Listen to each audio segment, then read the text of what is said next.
Okay, then. I think we are recording. Let's see. Yeah. Well, hello and welcome to Question and Answer episode number 202. I'm your host, Panyo Basa. This is my beverage. And 202, of course, is not a prime number. It is 2 times 101.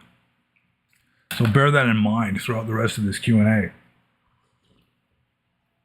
And I have closed off most of my extraneous tabs so that maybe we won't be lagging too much. My CPU percentage is only 14% right now, which is all systems are green and go. And before I start answering questions, I do have sort of an announcement to make, and that is that starting this week, I'm going on, like, my work schedule is going to change radically. And so next weekend, and I usually do these Q&A videos on weekends, next weekend, I'm working Friday, Saturday, and Sunday, 12.5-hour shifts. So I'm going to be working more than half the time, Friday, Saturday, and Sunday, and sleeping most of the rest of the time. And let's see what the percentage is. CPU only 17%. I don't get it. But that's good. So anyways, with regard to next Q&A, episode 203, there's a good chance it's going to be delayed or something. I can't absolutely promise I'm going to be doing a Q&A next weekend. It might be done like on the following Monday or Tuesday, or if there's not a whole lot of questions, I might just skip a weekend just because of radically changed and weird work schedule. Then the weekend after that, I don't work Friday, Saturday, or Sunday at all. So just bear that in mind, that I may or may not do a Q&A next weekend, but then who knows, maybe the weekend after that I'll just do 2 of them back to back or something. And the live stream went well on episode 200, so there's a good chance in future I'll probably be doing live streams more often. So I guess all the necessary announcements have been made, so I guess I'll just start answering questions. And the first question is from Siovach and Sipad Zidana. And Siovach and Sipad Zidana says, enlightenment in Buddhism means knowing your mind completely, but in Taoism they say a true master is one who went from doing things consciously to doing it without being conscious about doing it. It's almost as if it becomes ingrained into the body and no conscious awareness is needed. Thus, consciousness is the sign of the unmastered, going against the flow of the Tao without wu wei, or non-doing. Both these ideas sound opposite of one another. Both sound like they are achieving something great, but yet these exist harmoniously in Chinese culture, and I can see the wisdom of seeing things in both of these ways. How do you reconcile this difference of the ultimate state being of unconsciousness and one of making it all conscious, going against the stream versus moving in the flow of the way, mindfulness versus mindless wu wei, so to say? I know there technically doesn't have to be a reconciliation, but I want your thoughts on it. Okay, well, I think Siovach and Sipad Zirna has somewhat of a distorted view of Taoism, like the Taoist sage. What was that? Felt like something brushed up against my leg. But let's get back to Siovach and Sipad Zirna's distorted view, shall we? For example, like in, I think it's the Zhuangzi, which is sort of like the second most well-known Taoist text. It has the famous story of the Taoist butcher. He's like this Taoist sage, so that he never has to sharpen his knives because he is so much in harmony with the way of cutting meat. The tip of the blade just goes right into the joints, goes, just perfectly, with the grain and everything, so that he never has to sharpen his knives. And I mean, that involves a certain amount of like very high level awareness. In order to be in harmony with the way, you have to be aware of the way. You have to be conscious of the way. And even the Tao Te Ching, there's one verse in the Tao Te Ching, and I flipped through the Tao Te Ching. I've got like 3 translations of it here. Just quickly flipping through it to find that one passage. Didn't find it, but so I'll give that one from memory. It's like the Tao Te Ching refers to the sage as always having this attitude of walking on thin ice. He's very careful. And I mean, it's just not the kind of careful like when you're first learning to drive a car and you have to think about everything you're doing. It's careful in the sense of, like, if you really are walking on thin ice, you're like hyper alert, or another classic example, you're in a forest and you suddenly hear a twig snap. Maybe you're alone out in this dense forest and suddenly you hear a branch breaking or something. You suddenly become just wide awake. You're not thinking anything. You're just like alert. But even though I didn't find the thin ice thing in my quick flip through of the Tao Te Ching, I did find a few other ones. For example, in chapter 33 of the Tao Te Ching, it says, knowing others is wisdom, knowing the self is enlightenment. Mastering others requires force, mastering the self needs strength. And that's, maybe a Buddhist text wouldn't use the word self, like the mind. It might say like the mind, something like that. But it's essentially the same thing. Seems to me, anyways. Or another one is chapter 52. Let's see. Chapter 52. Keep your mouth shut, guard the senses, and life is ever full. Open your mouth, always be busy, and life is beyond hope. So again, this guard the senses, So the language is different because the culture is different. The perspective is somewhat different. But still, a Taoist sage is going to be as wide awake and conscious as a Buddhist sage, it seems to me. It's just that the emphasis is slightly different. Like a Christian sage also, their emphasis would be different because, their cultural conditioning is different. The whole way of talking is different. The whole way of thinking to some degree is different. Like Indian thought and Chinese thought are notoriously different. Like Chinese is more intuitive, less analytical, whereas like ancient Indian philosophical thought is very analytical. So it's just a different kind of approach, but still, it doesn't seem like the goal of Taoism is opposite the goal of Buddhism. Both of them involve being just wide awake. It's just that in Buddhism, you're wide awake and fully aware of, all of your experiences. That is the emphasis. Whereas in Taoism, you're just aware of just the big picture and just the flow of energy, and you are like in harmony with that. But still, it either way requires like intense conscious awareness, like walking on thin ice. So in a way, it's kind of like in Taoism, there's more emphasis on effortlessness, that once you get to a certain level, make sure, the CPU is up to 46% now. Once you get up to a certain level, it has to be effortless. It's like even enlightenment ultimately has to be effortless. You may have to work your ass off to get to the point where all of a sudden it becomes effortless. But still, enlightenment cannot be literally the result of any kind of conscious, deliberate effort, because then it's just more karma. Anything that's the result of a cause is going to be impermanent and conducive to suffering and all that. So non-action. There's even the concept of wu-wei or non-action in Buddhism. It's like action is karma. And so an enlightened being is not creating karma. So an enlightened being is not creating any action, literally.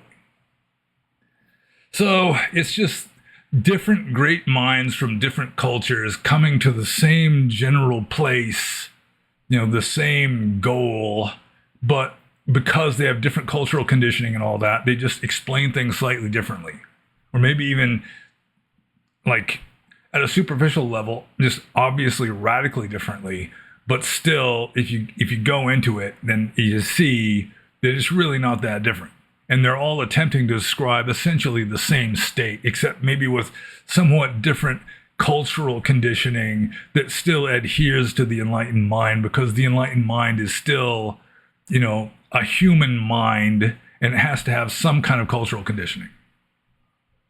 Just an enlightened teacher is just going to defer to the worldview of the culture that the enlightened teacher and the enlightened teacher's disciples are all members of. So, I do not think that the goal of Buddhism and the goal of Taoism are in any way incompatible. It's just a different kind of emphasis. Like even within Buddhism, you can emphasize the cessation of suffering, or you can emphasize the cessation of delusion. And it might sound different because it's two different things that are being ceased, but still it amounts to the same thing. So I guess I'm just going to move on to the next question. This is also from Sipat. And oh man, how come it's lagging so much now? Damn, it's like a 5-second lag at this point.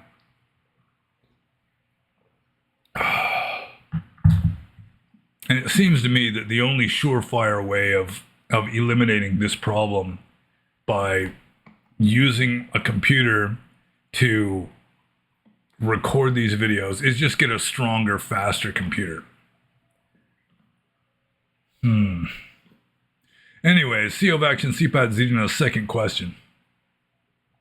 He says, the American Supreme Court just upheld birthright citizenship, meaning anyone from anywhere on the world can be pregnant, get on a plane, and give birth in America, or even in the airspace above America. And their kid would be as American as you legally. This is in line with the 14th Amendment of the Constitution. So if this is the case, then is America pretty much an economic zone citizen farm for the kids of rich people and illegals from the rest of the world? I have never heard of any constitutional amendment being removed. Sorry for the political question, but I was curious what your thoughts on this are. So I think it might cause some kind of lag even when I'm scrolling up and down, because that does actually use energy and computer brain power just to scroll up and down. I remember when I was living in Burma, I had a solar panel. In my last year in Burma, I had a solar panel, and it hooked up to a battery. And when I would use my computer, even scrolling up and down, you'd hear this whirring of, I can't remember what it was. It was the energy converter from the battery to the computer. It would make a noise, even just scrolling up and down on the computer. Anyways, getting back to Sipat question here. Yeah, I mean, the 14th Amendment had legal or valid reasons for it at the time. I think it was with regard to freed slaves. If the freed slave had been born in America, then upon emancipation, they became citizens.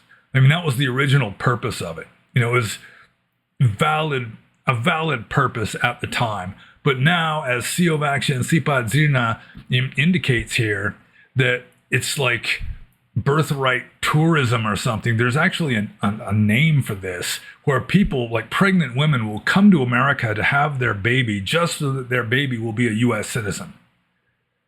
And it's a way of cheating the system. Like illegal aliens, they'll come to America, they'll have a kid, or just pretend to have a kid.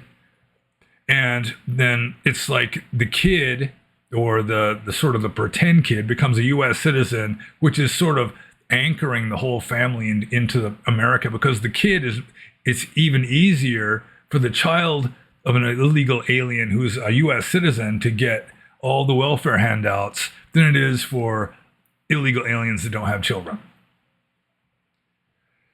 So let's see, what's the actual question though? See, this is in line with the 14th Amendment of the Constitution. So if this is the case, then is America pretty much an economic zone citizen farm for the kids of rich people and illegals from the rest of the world? Well, it wasn't intended that way. That wasn't the purpose of the 14th Amendment. But it's like any kind of system that can be abused. Obviously, I mean, it's all over the news in America just over the past year or so. Just like, especially like Democrat leftist run governments that have all these welfare programs, those welfare programs get scammed. You know, there's so much fraud going on with this kind of stuff, like pretending to qualify for these welfare handouts when you don't really qualify. It has been said that if we just eliminated all the fraud from the US governmental system, we'd balance the budget and be able to pay off the national debt. There's so much, just trillions of dollars in fraud have taken place in this country. And it's mainly the well-intentioned socialist kind of systems. Socialism is extremely prone to corruption, although pretty much any kind of government or economic system is prone to corruption. But when you've got more money being distributed, then you're going to have more people like parasitizing that system through fraud, for example. So, yeah, I think possibly a repeal or some sort of Supreme Court reinterpretation of the 14th Amendment, more in line with the original purpose of it, so that you can't have people entering this country illegally and literally committing a criminal act and then being rewarded by having their child granted U.S. citizenship. It's really strange how there are some people who think that criminals should be rewarded instead of punished, that that's somehow going to make the system so much better. I just do not see the logic in that. So, yeah, that was pretty much my thoughts. I really don't think about the 14th Amendment very much, but those are pretty much my thoughts on the subject. And I'm just going to move on to Siovakshan Sipad Zirina's third question. He says, happy 250th anniversary of your independence after defeating the greatest empire in history and creating the greatest nation on earth. Despite Buddhists ideally not holding on to any such labels and constructs, what does this occasion mean to you? So, the 250th birthday of the United States of America, I mean, it's just kind of a birthday. I mean, it's just sort of like almost an arbitrarily chosen day. You know, sort of like Buddha Day in Burma. You know, the full moon of May usually is Buddha Day. And, I mean, for me, it just wasn't that big of a deal. It's like, you know, if you're really devout, serious Dhamma practitioner, every day is Buddha Day. And like your birthday, it's like, you know, it's just a day on the calendar that commemorates that you were born, you know, on the same day on the calendar, however many years ago. So that kind of thing, I mean, I really don't consider it to be all that important just to pick July 4th. I mean, we didn't win our independence on July 4th. It was just we declared our independence on July 4th, and we wound up winning the war. Like Siovakshan Sipad Zirina says, we defeated the greatest empire in history, creating the greatest nation on earth. Well, I mean, there are certain reasons why these hicks in the 13 colonies were able to defeat the British Empire. I mean, we didn't really defeat the British Empire. I mean, it was like the British Empire was spread thin. First of all, it has all these colonies, especially India, that had to have a military presence. And then when America declared its independence, France, you know, the historical arch enemy of England, they kind of took the American side, you know, just as a way of weakening the British Empire. So then the UK and France started fighting, and then the UK and the Netherlands started fighting. So at the same time that the British Empire was fighting the American colonists, it was also at war with France, and towards the end of the Revolutionary War, also the Netherlands. Plus, it was just spread thin with a military presence pretty much all over the world. And so eventually, we turned out to be harder for them to defeat than they were expecting. And so they just wrote off America as a loss. It was just too expensive to keep the war going. You know, I mean, if the British Empire really was fully intending to just like crush the rebellion in the American colonies, they probably could have done it. But they just had so many irons in the fire, and they just figured it wasn't worth it. You know, maybe we'll do it later. Like 1812, they kind of tried to take us over again and didn't really succeed that time either. Although they did burn Washington, D.C., burn the White House to the ground, if I remember correctly. I was pretty young then. So let's just get to the actual question here, though. Despite Buddhists ideally not holding on to any such labels in concert, what does this occasion mean to you? Well, last night I went out in the backyard and lit sparklers. 2 nights ago, this is the 5th of July at the time of recording this. 2 nights ago, on the night of the 3rd, I went out to watch public fireworks. And the fireworks display lasted maybe half an hour. And then it took like an hour just to get out of the parking lot because there was so many cars there. And I was one of the last people into the parking lot, so I was one of the last people back out again. So, I like fireworks. And I'm a patriotic American. You know, look, got the flag, see? Patriotic American. I think America is a great nation. And I think all these leftists who are like shitting on America, you know, talking about how the existence of America is a crime and it was based on slavery and racism and patriarchy and all this kind of stuff. Yeah, name a country that wasn't. Then, if they really hate America that bad, they should just move somewhere else. And that's the thing. It's just kind of dishonest what they're saying because they don't want to go to somewhere else. It's worse in other places.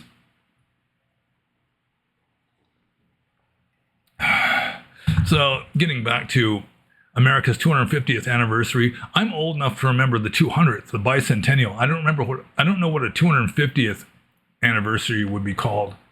But 1976 was a bicentennial, and it was relatively patriotic year. You know, the first Rocky movie came out then. It's nice. It's just kind of like a symbolic gesture more than anything else, it seems to me. You know, it's a day to celebrate the existence of your country.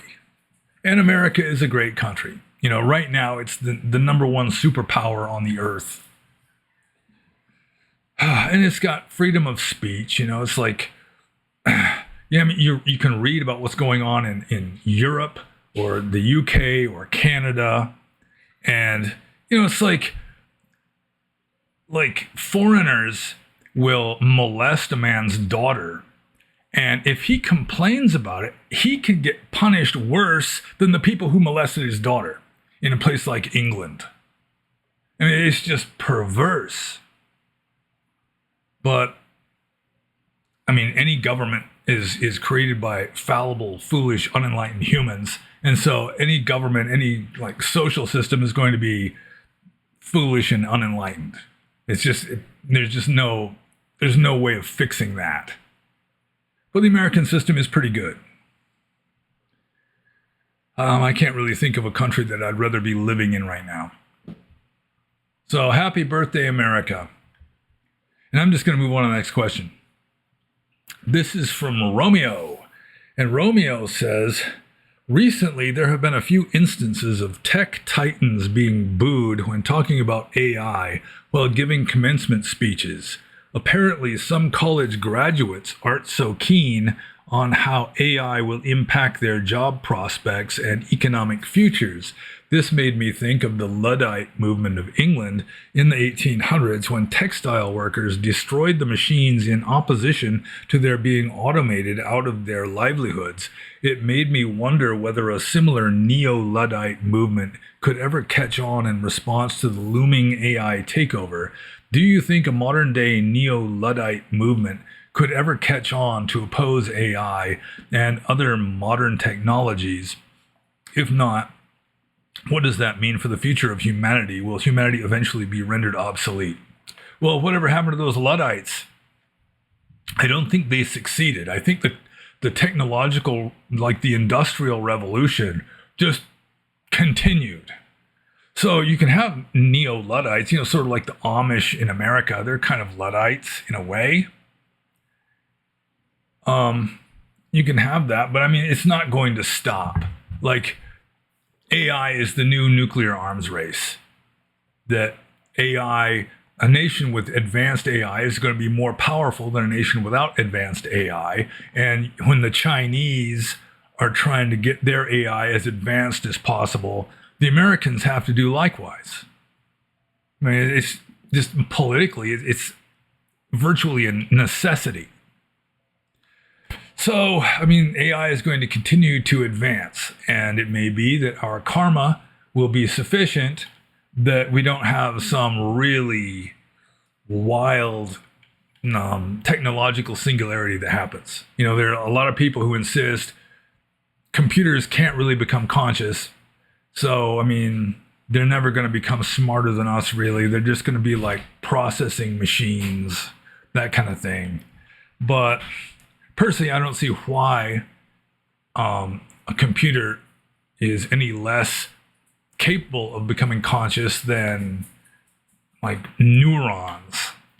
I mean, there's nothing magic about organic systems like a living brain that, I mean, I think that consciousness could arise, or especially like self-awareness could arise in a sophisticated enough computer system.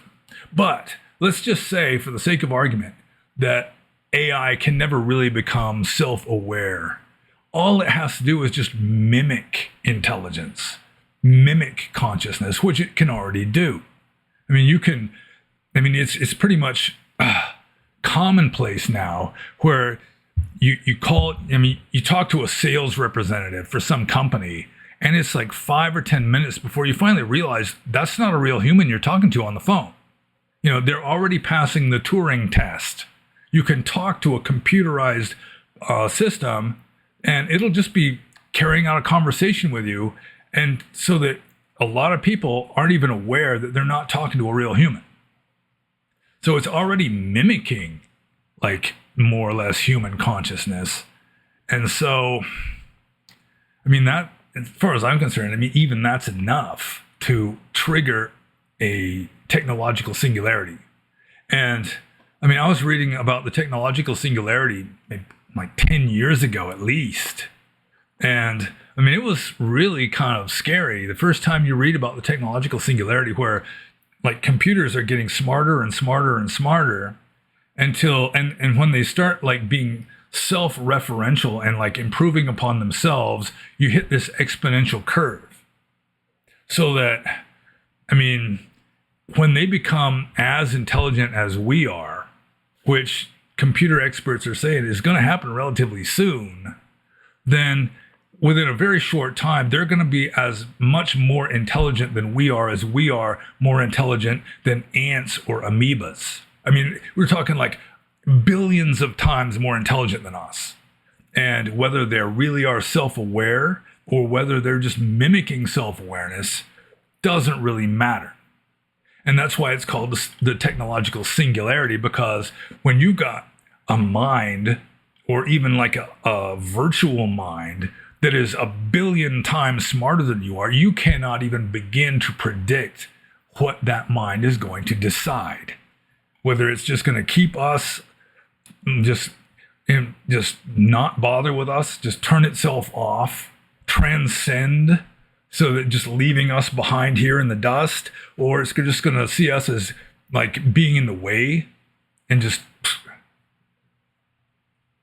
I don't think it's going to be like in the Terminator movies, because if there was an AI, I don't think they would have such an imperfect way of wiping out humanity as like inventing these robots, when, I mean, all it would take is sarin gas saturating the atmosphere or something.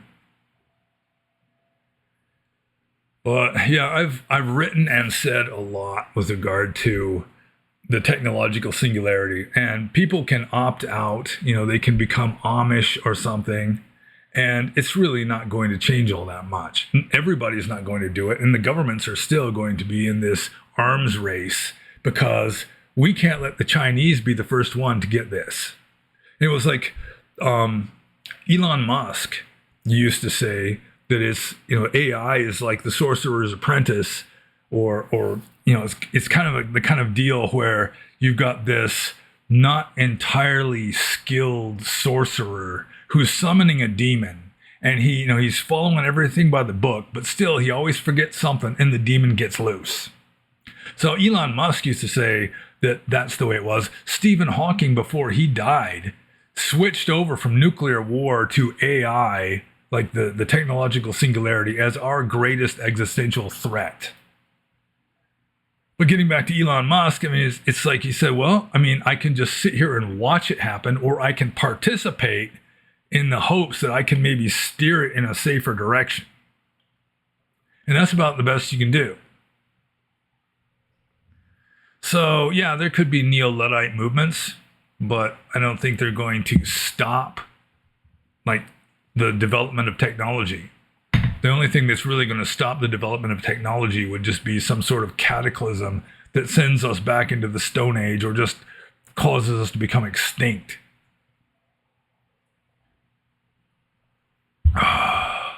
But yeah, it is weird. It's getting to the point where, I mean, you can, I think probably within 5 or 10 years, that they're going to be able to start making like John Wayne movies again, where, I mean, it's like real people, John Wayne really there talking and like getting in fist fights and stuff, when the whole thing is just computer generated, and it will become so realistic that you won't be able to tell the difference. It'll be like a higher level Turing test. So we're just going to have to wait and see. And personally, I think just having a certain faith in my karma, that, I'm just not destined to wind up in some bizarre, like Terminator style scenario where AI just takes over and sees humans as a nuisance to be gotten rid of, that kind of thing. Well, I think I'm just going to move on to the next question. This is from Maitreya Buddha. And Maitreya Buddha says, what are your thoughts on Alan Watts?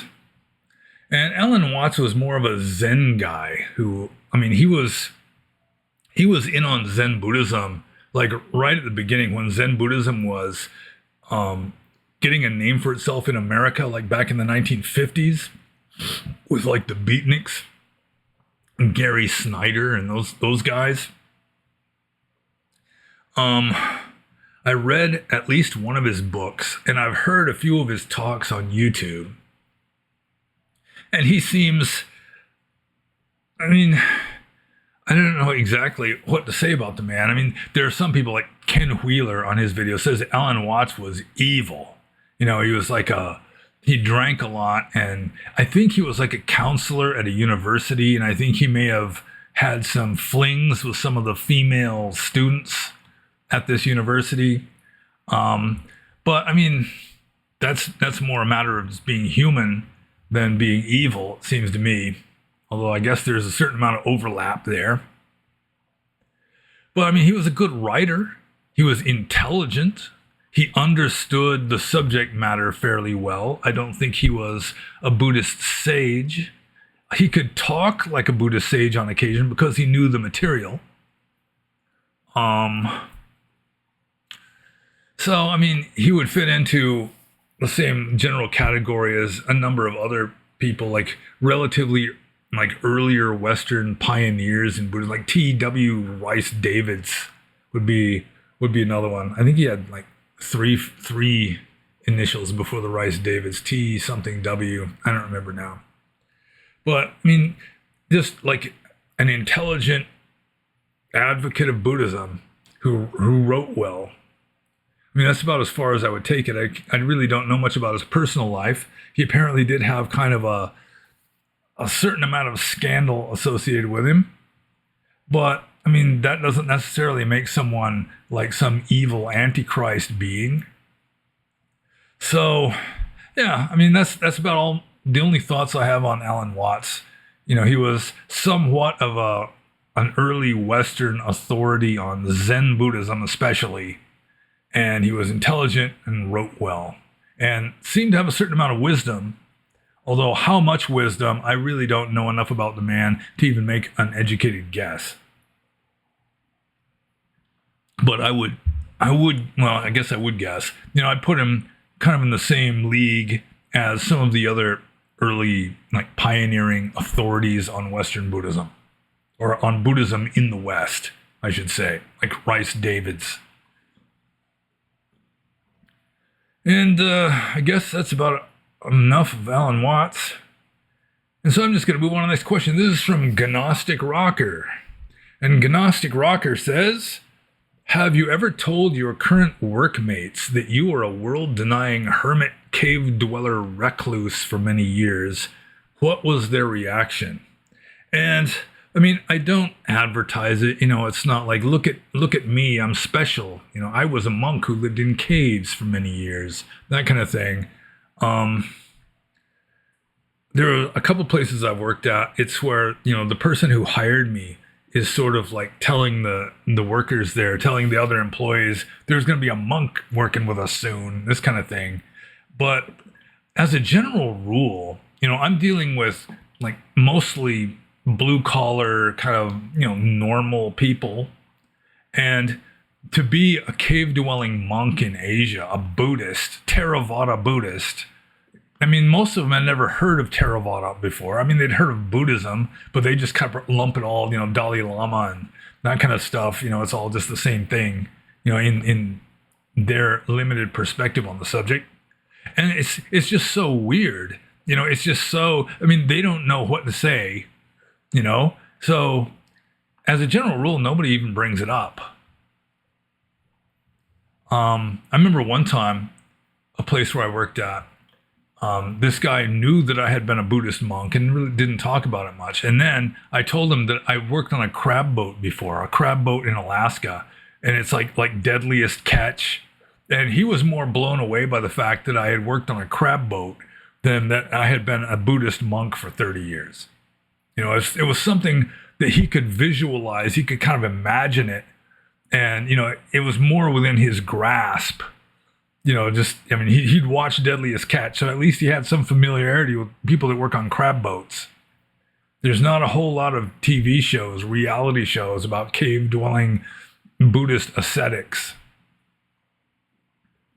So, yeah, I mean, whether I tell them or like one of my managers tells them that I had been a monk, it results in very little feedback, you know, very little noticeable reaction other than just kind of like this confused, you know, it just doesn't fully register. They can't really wrap their head around it. And so they don't really react. It's just, you know, they just don't know what to say or anything like that. And it's just, that's the end of it. Although there was one guy at work, the place where I'm working at now, he's sort of, you know, low-key questions about Buddhism, asking me certain questions about Buddhism, like from the novice point of view, you know, just like introductory questions about Buddhism, just because he's curious about it, that kind of thing. He wasn't asking about my years as a monk. He was just sort of asking general questions about Buddhism, which is fine. You know, I'm happy to answer questions about Buddhism. But me having been a monk for 30 years in like South Carolina, you know, it's just so weird. You know, so I used to have a second head that came out right here. And I mean, even that might produce more of a reaction, but it's kind of the same sort of, whoa, that's, you know, it's just kind of beyond beyond the reach of their imagination or something. You know, they just don't know enough about it that it's just kind of like this big blank, this void. And I'm just going to move on to the next question. From Gnostic Rocker. He says, are you in touch with other ex-monastics? And if so, in what ways did their wisdom continue to deepen after leaving the order? Or, on the contrary, did they take paths in their lives which wildly moved away from Buddhistic concerns? I'm only in touch like sporadically, not very often. I mean, it's been months since the last time I was in contact with this person that was a monk. I knew him when we were both monks in Burma. You know, there's just the occasional text or, you know, private message, this kind of thing. But I mean, he didn't go against Buddhism. You know, he still goes and talks to monks and does meditation retreats and so forth. He takes it, that sort of thing, more seriously or devoutly than I do. So, it is true that a lot of people that drop out of the monkhood, they just not only stop being monks, they stop being Buddhist. And that does happen, although I haven't really come in contact with that much. Mainly just because I don't come in contact with most people that I used to know as a monk that dropped out. I mean, a lot of time, one of the main things that happens, if a monk drops out of the monkhood, you just never hear of him again. You know, he just disappears. That's fairly common. So, let's see. In what ways did their wisdom continue to deepen after leaving the order? Or on the contrary, did they take paths in their lives which wildly moved away from the Buddhist concerns? I think of the ex-monks that I know something of, that I have known, like Western monks who dropped out, and I continued to know them afterwards. I can think of, let's see, at least four Western men that I have known. Oh, well, I mean, my friend Brian, he was a monk for a short time many years ago, so I don't know if he would really count, because it didn't last very long for him. It was less than a year, I'm pretty sure. Less than 2 years anyway. Yeah, all of them, all the ones that I know, have continued to take Dharma seriously, and, you know, they're just applying what wisdom they acquired as monks towards like interacting with other humans, especially like a female human.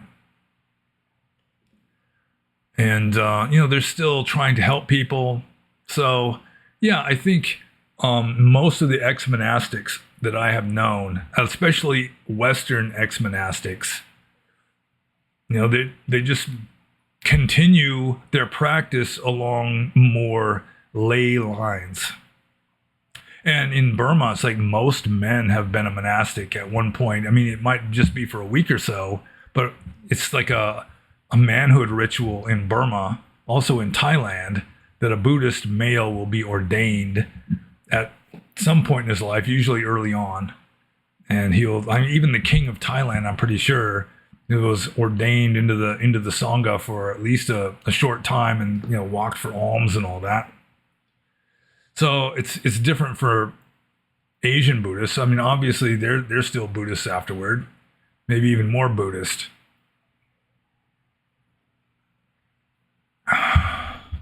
Yeah, so I guess in what ways did their wisdom continue to deepen? I mean, I have limited access to ex-monastics other than myself, but it's like you're trying to apply the wisdom that you cultivated as a monk towards, you know, like a higher difficulty setting of lay life, especially lay life in the West, but lay life anywhere. You know, it's got a whole different set of concerns and priorities and so forth than being a monastic renunciant.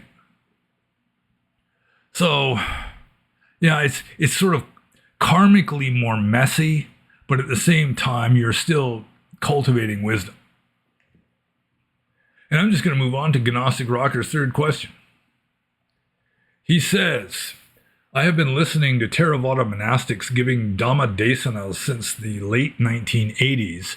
I can't help but notice that with very few exceptions, the majority of those bhikkhus are pretty much giving the same talks year in, year out, most of them becoming more and more rigidly doctrinaire. However, since Theravada preaches no self and originality isn't emphasized, I am not at all sure that's automatically a problem per se. When you were a monastic, was it your opinion that the deeper the wisdom, the more conventionally text-bound or unoriginal the practitioner became, or on the contrary, the meditator became more original as they made breakthroughs in perspective and thought regarding the spiritual life? Though they are long dead, I would say that the British bhikkhu Nyanamoli, also known as Osbert Moore, and German bhikkhu Nyanaponika are brilliantly shining examples of the latter. So the latter would become, the meditator became more original as they made breakthroughs in perspective and thought regarding the spiritual life. Well, it kind of depends on the culture. Like in Burma, the Burmese are very dogmatic. I've said in a previous Q&A not long ago that that's one difference between Thai Ajahns and Burmese Sayadaws. The Burmese Sayadaws are more scholarly. They understand the texts better than the average Thai Ajahn. But that's sort of a double-edged sword because they are so dogmatic. They have no doubt whatsoever that everything in the text, everything in the Pali Tipitaka, even everything in the commentaries is gospel truth. And so if their meditative experiences vary from what the texts say, they'll reject their own experiences in favor of what the texts say. And some of them can be very highly advanced, just like Roman Catholic saints. They could be very highly advanced while at the same time revering the Virgin Mary and all that. You know, just taking the hook, line, and sinker, you know, just accepting as gospel truth everything in their church's tradition. And so you can be fully enlightened, I think, while remaining like firmly within the tradition, although it doesn't always work with everybody. I've never been that way where, from the beginning, and then later on even more, I would exercise my right to doubt what's in the texts. You know, there's certain aspects of like Orthodox Theravada Buddhist doctrine that I just do not think are necessarily correct.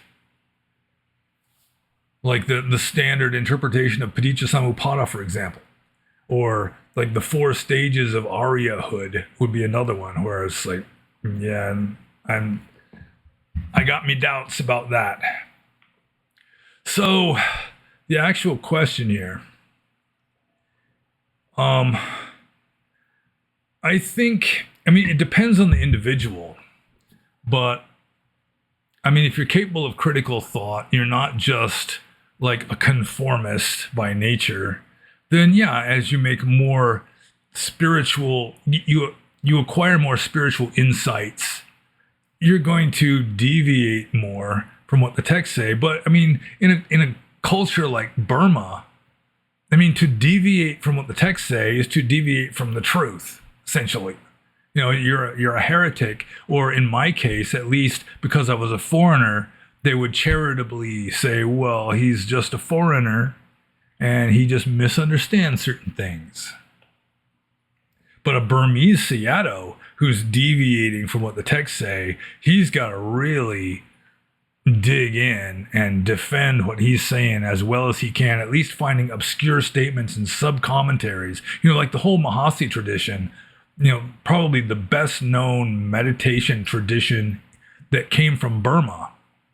The Mahasi tradition, founded by Mahasi Sayadaw, technically it's not entirely orthodox because, orthodoxy says that you at least have to have neighborhood concentration, upachara samadhi, in order to become enlightened, in order to, make higher attainments in Dhamma, whereas the Mahasi tradition, which was basing pretty much their entire tradition on some like obscure controversial statement made in a sub-commentary saying that kanika samadhi, or just momentary concentration, is good enough for you to become enlightened. So, it can go either way. I do think, though, that as an intelligent person who isn't just culturally tied to a tradition, so that they just really don't have much of an option to deviate from their tradition, like Roman Catholic saints were in a similar situation. Saint John of the Cross, he already had the Inquisition breathing down his neck. He was already getting in trouble again and again. He had been jailed, almost starved to death in a church prison at one point. Not so much because of his unorthodox views at the time, but he was like a kind of schismatic. He was participating in like a reform movement of the Carmelite order. And so the unreformed Carmelites who had connections in high places were persecuting them for just, starting up convents in places that were forbidden for the discalced Carmelites to start any kind of foundation or anything like that. So, I mean, there may be circumstances that just pretty much ensure that a monk, no matter how wise he gets, is still just going to be giving the party line, orthodoxy. I mean, you don't want to make waves. You don't want to cause doubts in the minds of other people. So, I mean, that's kind of the way I was in Burma. It's like I had my own point of view on certain things, but unless you're able to really like put forward a clear argument to defend your position, you're better off just not seeding, sowing the seeds of doubt in the minds of unsophisticated thinkers who are just born Buddhist, and they just accept what they're told. There have been times, it's said very often that the Buddha was wiser than his disciples. And I mean, you can just play the Abhidhamma card on them. It's like wisdom is amoha. Wisdom is absence of delusion. If you're fully enlightened, you have zero delusion. So you'll have the same amount of wisdom.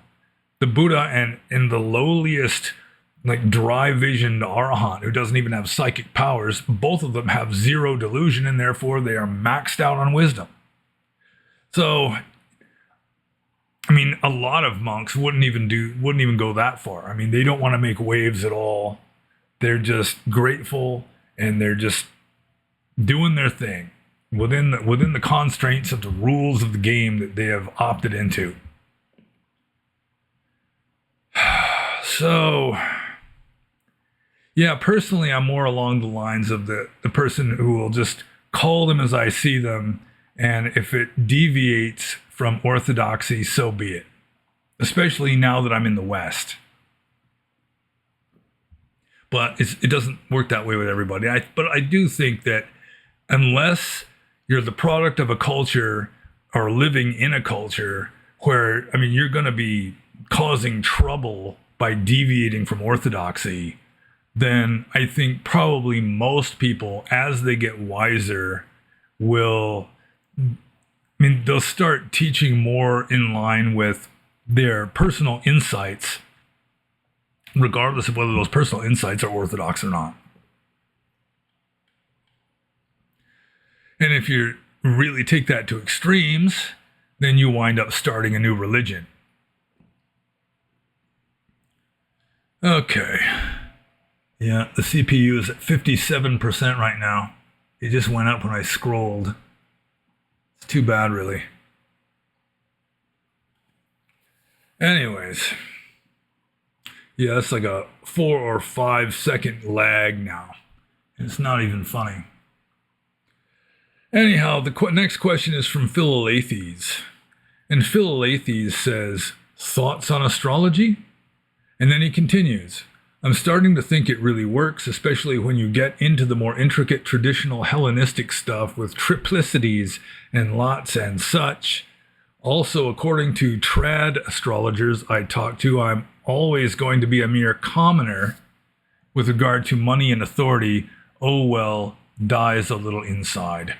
And I've written, I don't know if it's online right now, but I have written an essay that deals with astrology. It deals not only with astrology, but with tarot cards and Ouija boards, and also with spiritual teachers. That it's all the same kind of principle. And I don't think that like the position of stars, a thermonuclear reaction going on way out in space, just literally billions of miles away, light years away. How is that going to have any influence on your character? The position of that star 20 light years away. And it's like astrology combines these star clusters into constellations, especially along the zodiac. But just because you've got what looks like a group of stars, some of those stars are closer to us than they are to other stars in that same constellation. It's like they just happen to occupy a certain area in space, but some of them are much closer, some of them are way far away. It's not really a cluster of stars. And of course, what the cluster is supposed to represent, I mean, there's only maybe 2 or 3 constellations that look like what they're named after. Like Scorpio, I freely admit it looks like a scorpion, pretty much. Especially if you include like Libra as its claws. Or Leo, you could sort of say, all right, Leo looks kind of like a lion, like a crouching lion, But most of them, like, and what, Pisces, that doesn't look like fish. Aquarius does not look like a water bearer. Sagittarius certainly does not look like a centaur or any kind of archer. So, I mean, it's a lot of just arbitrary stuff. And even like the position of planets, like what difference does it make where Saturn is? I mean, how could that possibly have any effect on your character or your destiny? Just where in the sky Saturn was at the time you were born. So I think astrology works pretty much the same way tarot cards work, or Ouija boards, where it's a kind of gimmick that we have latent, like, psychic ability.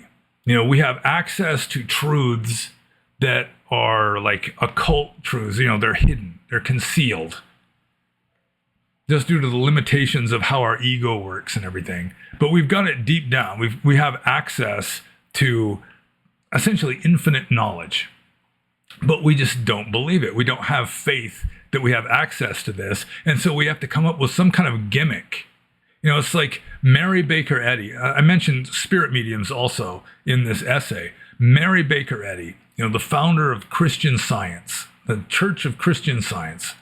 She had this theory about spirit mediums, and I think she was largely correct. She said, spirits do exist in this universe, but for the most part, they got their own lives to live. They don't give a damn about us. They don't bother to communicate to us, except in rare circumstances. But you have some bored housewife who deep down has access to infinite knowledge, but just cannot bring herself to believe that she has this access. So her subconscious mind in trance conjures up some fictional being that does have access to this knowledge, and then she channels that, when really it's just coming from within herself. Same with tarot cards. The factory isn't stamping psychic powers into those cards. They're just cards. And if you come up with any kind of valid, information through using those cards, it's just coming through you. The cards are just a gimmick as a way of channeling this inner knowledge, because you don't have faith that you can come up with this knowledge without using the gimmick, whether it's cards or like a spirit medium or a Ouija board or astrology. So astrology, in my opinion, is just a kind of gimmick that helps to channel our own like concealed inner knowledge, that we can believe that through astrology we can like channel this information. If the astrologer is any good at all. Most astrology is just junk astrology. It's like the astrology column in the newspaper. It's just pretty much just junk information. It reminds me of the Monty Python sketch where you got the 2 housewives like reading the astrology like thing in the paper, and it's saying, you are a 20-foot high carnivorous dinosaur with 6-inch fangs, and you wear spectacles. And the lady, she's wearing glasses. She's, ooh, it's uncanny about the spectacles. So, yeah, I do not think that the positions of stars or planets really are going to have any kind of significant effect on human personalities. It could be just a seasonal thing, but if that's the case, then you would think that in some place like Australia or maybe Argentina, that it's going to be switched. It's going to be 6 months off on these character traits just because the seasons are reversed. So I think it's a kind of like a gimmick, a kind of cipher for channeling our own like latent psychic abilities. Or, I mean, in a best case scenario, a worst case scenario is just like junk. It's superstitious junk. But as I've said before, I'm a Leo, and therefore I am naturally skeptical. Let's see. Okay. So I'm just going to move on to Philalethes' second question. He says, how does one become a more assertive, driven, purposeful person? By default, I'm very mellow and gentle disposition-wise, which gets me nowhere with normies. Well, I can tell you from experience, changing your character is not something that you can just decide to do and then do it. That to some degree we are stuck being who we are. Although it does remind me of Schopenhauer's first philosophical essay. I think it was his doctoral thesis in philosophy, the fourfold root of sufficient reason. And one of the fourfold roots of sufficient reason was like character driven or perceptual. And according to Schopenhauer in this essay, that the same person with the same character traits is going to react to the same stimuli in the same way until that person changes his perception. The only way to change your behavior is to change your perceptions, change the way you see things. So just avoiding temptation, that's just like, it doesn't really get rid of the problem. It just like separates you from the problem temporarily by avoiding temptation. But if you want to be able to face temptation and you haven't been able to face it yet, you're going to have to change your way of thinking. It's like an example I gave with my father when he stopped smoking. My father stopped smoking many times, and he would always just start smoking again until one day his legs started turning black. So he went to the doctor, and the doctor explained to him he had injured this leg before. There was a lot of capillary damage in that leg, and those capillaries were getting clogged up with tar from smoking cigarettes. And so the doctor told my father, you have two choices. You can stop smoking, or we can amputate that leg. And all of a sudden, he was able to stop smoking way more easily. Like the urges were the same, but when it comes to his perception had changed on the situation. It's like I have to choose now between smoking or having two legs. And it just, even though the urges were just as strong and all that, the withdrawal symptoms were still there, it was like, nope, not going there anymore. And so, I mean, if you want to change your personality or change your character traits, you have to change the way you perceive things. It's like one person, they think that snakes aren't dangerous until they get bitten and almost die. And all of a sudden, their whole attitude towards snakes is very different. And unfortunately, some people really have to like hit a crisis. They got to crash hard before they get enough of a knock to the head or whatever that they can change the way their attitude. They can change the way they go about things. There's a really excellent book called Battle for the Mind by William Sargent that talks about this. It's like he starts off the book talking about Pavlov's dogs. And Pavlov, getting dogs to slobber when he flashed a light or rang a bell, that was just sort of a sideline to what he was doing. That's what he got famous for. But his main work, like his life's work, Pavlov, that sick son of a bitch, his life's work was like torturing dogs until they were having like PTSD and like neurotic symptoms. And then he would try to cure them of those symptoms. I mean, he'd give this dog electric shocks until it's just like cowering in the corner of its cage, just shivering and pissing on itself. And then he'd try to cure it. And he found out that really the only way to cure a dog, and then later people found out that this is the case with humans also, is the only way to really change the way they think is to impose a crisis on them where their old way of dealing with things just isn't working anymore. It's just an instinct in higher vertebrates, including dogs and humans, that we are governed by habit. Personality traits are a kind of lifelong habit. So we're just governed by habit. It's kind of like a automatic pilot. It's essentially karma. Karma is just habit energy. We are run by this automatic pilot. And it's just, so it doesn't even have to make us happy. So long as it's getting us through life, that's good enough. And that's why you have so many like really miserable people out there who don't change their attitude just because even though they're miserable, at least it's gotten them this far in life. It's kept them alive anyway. So you have to have some kind of a crisis where you just kind of have a breakdown, and then you become much more open to suggestion. And it's like religions have been based on this, like Methodism. I mean, Methodism nowadays is a far cry from what it used to be. Methodism started off with people like John Wesley, who would give these fire and brimstone sermons. I mean, he'd deliberately avoid cities where people were more sophisticated in their thinking. He'd go out to rural areas, and he would, the first half of his sermon would be telling people that if they don't turn away from their sins, they will be damned and burn in hell. And nobody could argue that. I mean, in like early 1700s in England, I mean, you had to believe the Bible. You were a Christian. So he was just reminding them of this thing that they couldn't really deny, that if you don't turn from your sins and repent, you will burn in hell forever and ever. And then the second half of the sermon was just grisly detail on the tortures in hell. And this is going to happen to you unless you change your ways. And they couldn't argue against it, and they didn't really want to face it. And so people would just be freaking out.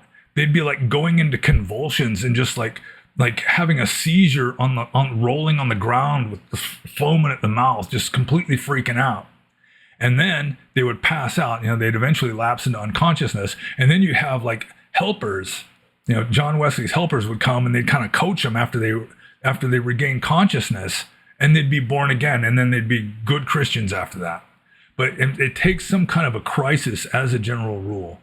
And I remember reading, like back when I was like 18 years old, in a book by Ram Dass, he said that absolute despair is a prerequisite to significant spiritual growth. And for most of my life, I was hoping that he was wrong. But in my own case, my greatest spiritual growth has occurred as the result of this despair.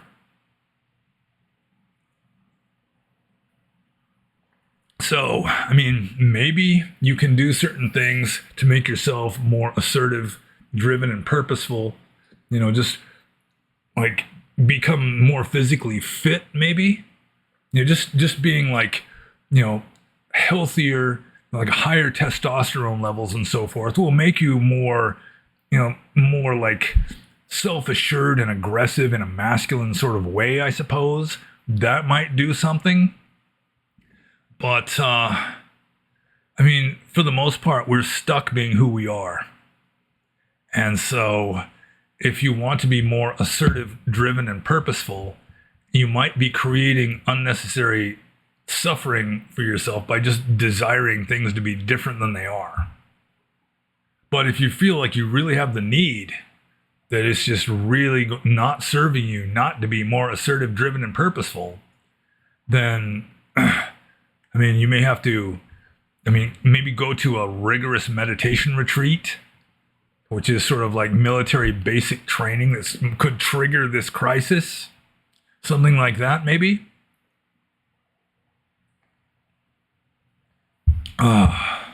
But yeah, I mean, it's like a common myth among people that you can just change yourself. You can just become different. I mean, Schopenhauer really, I should have looked up some quotes from Schopenhauer where he's just saying that, I mean, you're just stuck being who you are, essentially. You can vow to be a better person. You can strive to be a better person. You can try again and again and again. And as a general rule, it's not going to work. For Christians, eventually, they just get to this state of holy desperation where they just open their heart to God Almighty and says, I can't do it, Lord. The only way I can be saved is through your grace, and they just throw themselves at the mercy of God. And that's sufficient for a lot of them that it actually turns their life around. But any kind of systematic cookbook method for changing your personality traits, I mean, maybe a little bit around the edges, but it's going to take, the more change in your personality you desire, the more you're going to have to change your perceptions. You're going to have to change the way you see the world. And good luck with that. I mean, I was a monk for 30 years, and I'm like trying to live up to the ideals in the suttas. The monk should have no anger. He should have no preferences. You should have no attachments. All this kind of stuff sounds really good on paper.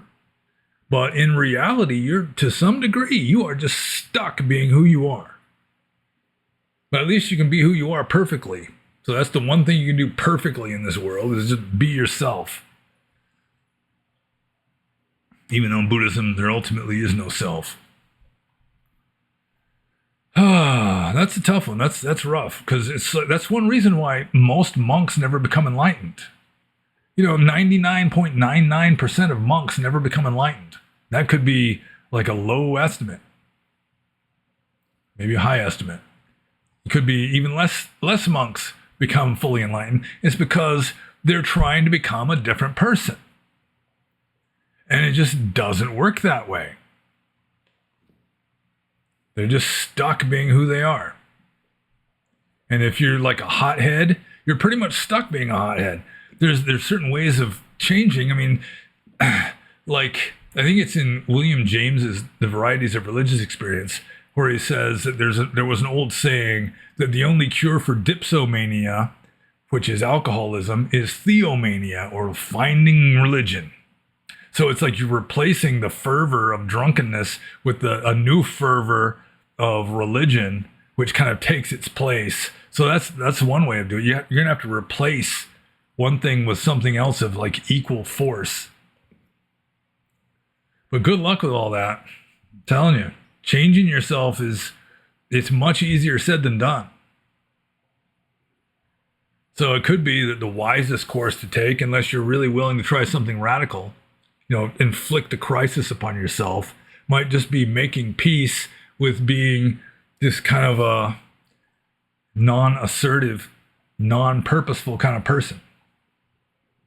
And I'm just going to move on to Philalethes' third question. He says, I've noticed that unlike the moderns, the ancients have no complex over being negative.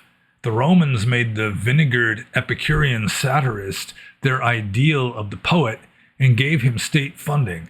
They did not suffer from the shrill cliches that positivity is a productive force or that negativity loses because it looks. I'm not sure what looks means here. This even includes the ancient Greeks and Indians. Thoughts? Well, I mean, the Epicureans weren't necessarily pessimistic. The Epicureans were, it's like, pleasure is good, be happy. That was pretty much the main philosophical message of the Epicureans, is be happy through living a simple life and having modest pleasures and so forth.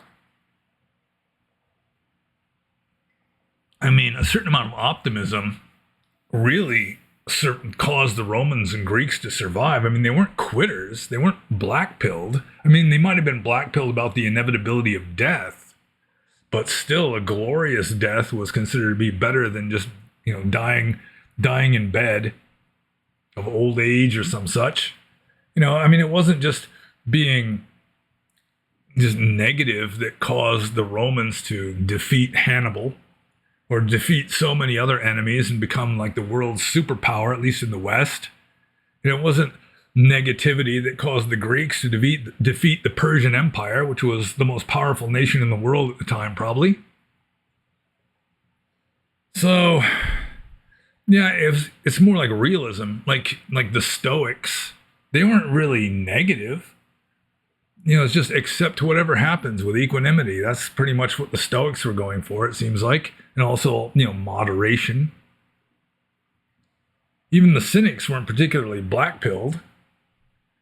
So, yeah, I mean, I really don't see that there was a lot just wallowing in negativity by Greeks or Romans or even ancient Indians. I mean, yeah, the ancient Indians inherited a kind of arguably pessimistic philosophy that was just sort of, I guess, developed by like the Indus Valley civilization before the Indo-Aryans arrived on the scene with their Vedic fire sacrifices and all that.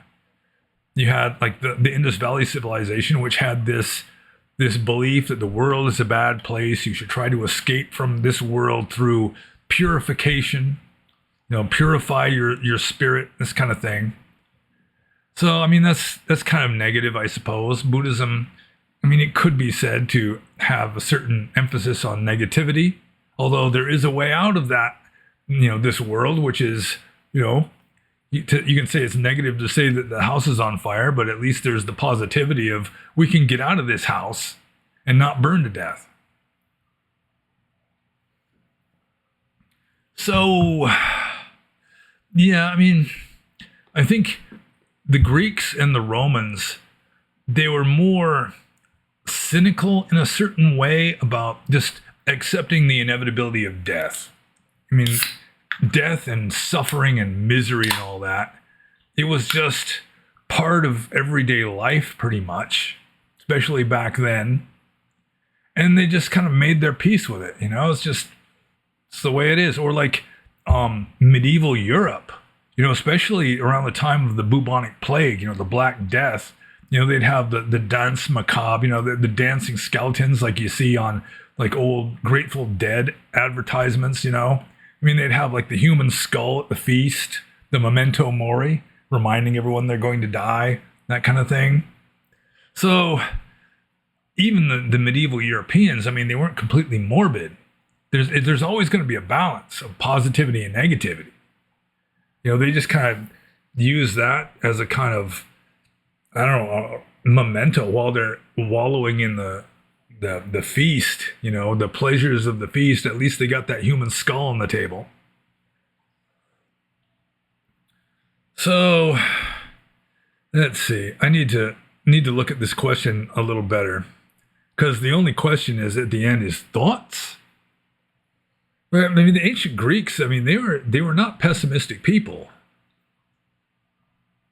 The ancient Romans weren't particularly pessimistic either. So, I mean, a certain amount of negativity was fine. I mean, that could even be seen as a symptom of wisdom or something. And we're back to like a 5-second lag. It comes and goes. So I think most people, they just want to emphasize the positive. They don't want to think about bad things. And so, I mean, it was seen by some as a sign of wisdom that you're even able to look at bad things and acknowledge them. That we're all going to die, for example. But yeah, I really don't. I mean, I'm fairly well acquainted with ancient Greek and Roman literature. And I mean, they didn't seem particularly pessimistic. They were very this worldly with regard to their lives, tried to live as good of lives as they could as a general rule, though, what one person considers good isn't necessarily what another person considers good. India, it is true that ancient India did have this, the world is a bad place. Christianity kind of came up with that also later on, that you're better off just, kind of rejecting the world in favor of something better. Well, the Greeks and Romans really, they didn't really adopt that attitude. Yeah, I mean, it's considered like when the Persian Empire was trying to conquer Greece, and there was the emergency meeting of, I can't remember what it was called in Athens. It was like the main political meeting of the city elders, and they're discussing, what are we going to do? The Persians are marching south. They've already conquered northern Greece. What are we going to do? And then one person kind of raises his hand. He stands up and says, well, I mean, they're the world's most powerful superpower. I mean, they've already conquered most of Greece at this point. It seems to me the best thing we can do is just negotiate terms of surrender. And after he said that, he was immediately stabbed to death by some other person that was not far away from him. And then the whole mob of them went to his house and like burned his house down and killed his family for daring to suggest that they should surrender to a nation 20 times more powerful than them. And that is not pessimism. It's not really negativity. It's negativity towards this guy who was saying that we should surrender. So, yeah, I really think that the ancient Greeks were more optimistic, heavily laced with some realism of harsh facts. The Romans were pretty much the same way. Maybe you could say ancient Indians, there was definitely a kind of negative streak in like the ancient Indians, and also sort of like the medieval Christians definitely had like a negative streak too. It's like, friendship with the world is enmity with God. You should be against this world. So, yeah, I mean, there doesn't seem to be much of a complex over being negative in the modern world either. I mean, leftists, that's pretty much all they got is negativity. America sucks. It's just all this. I've already mentioned that in this Q&A. It's like some people in the West, it's just America is just, its existence is a crime. It was based on exploitation and colonialism and slavery. It's just one crime after another and genocide, and it's bad and wrong, and we need to replace it with something better, even though every attempt to get some sort of socialist system going well has never really worked out very well. So I really don't see that there's less negativity now, or more of a stigma on negativity now than there was in like ancient classical times, in the West especially. I mean, even in India, I came across a quote by Theodore Roosevelt today. Theodore Roosevelt says that someone who like complains about problems without proposing a solution to the problem is just a whiner. And I would say that even that kind of attitude applied even to ancient India. You can say that there is a problem, but unless you're suggesting a valid solution to the problem, that's just negative whining. And I don't think that was ever really in fashion, even in ancient India. I think I'm just going to move on to the next question. This is from Siddhartha Lohachita. And there's almost not a lag now. It's up to 56%, 57%. Yeah, I think this computer is just getting old. So I'm going to have to get a new computer probably next year sometime. Anyways, Siddhartha Lohachita says, have you read the novel from Orwell, Burmese Days? Yeah, I've read Burmese Days. In fact, I was in Burma when I read it. And it turns out that George Orwell, better known for Animal Farm in 1984, lived in Burma. I think he was a police officer, like a police administrator, not far from where I lived. I lived like in the general area of Meitila, which is sort of Tampulu country. That's where Tampulu Seattle came from, the founder of the tradition which I was ordained. And I'm trying to remember the name of the town. Near Hleintet, which is, my preceptor was Hleintet, Seattle. So, George Orwell lived maybe 20 miles from the birthplace of the founder of, or my preceptor. maybe 30 or 40 miles away from where Tom Pulisiato used to live, maybe 30. So yeah, I have read Burmese Days, and it's worth reading. It's good to read, especially, I mean, if you're familiar with Burma, and it's all the much better. U Po Chin was the villain, and his wife was continually warning him, "You're an evil man, and your karma is going to come back on you, and you're going to go to hell." And U Po Chin just says, "Oh, you don't know anything. I'm going to build a pagoda." Because in Burma, it's like building a pagoda. It's just like a stairway to heaven. It pretty much just washes away your sins. But then at the end of the book, he has a stroke before he ever gets around to building the pagoda, so it didn't happen. I have to admit, though, I really don't like George Orwell very much, because, I mean, he is depressing. George Orwell, it's like the hero of the story is always utterly destroyed by the evilest person in the story. So it's like the good guy always loses in George Orwell, and Burmese Days was no different. One of my favorite scenes from Burmese Days, though, is the protagonist, who's an English guy living in Burma. He goes to visit a Chinese family that is in town. You know, he gets along with the Chinese. They're a little bit more, little less childlike, I guess, going with, you know, the British colonial perspective anyway. So he's just hanging out with this Chinese family. And they got like this naked toddler, you know, like this 2-year-old Chinese baby standing there, and he just starts pissing on the floor. He's just standing there and just nonchalantly pissing on the floor.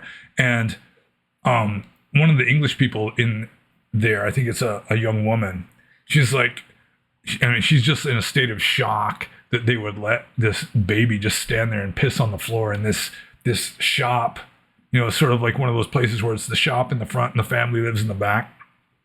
And so once the Chinese family realized that this English woman disapproved of the baby pissing on the floor, you know, they all start like clucking their tongues, and then one of them just picks up the baby and holds it out the door so that, you know, it's like wringing out a sponge. You know, they're just letting it finish pissing outside.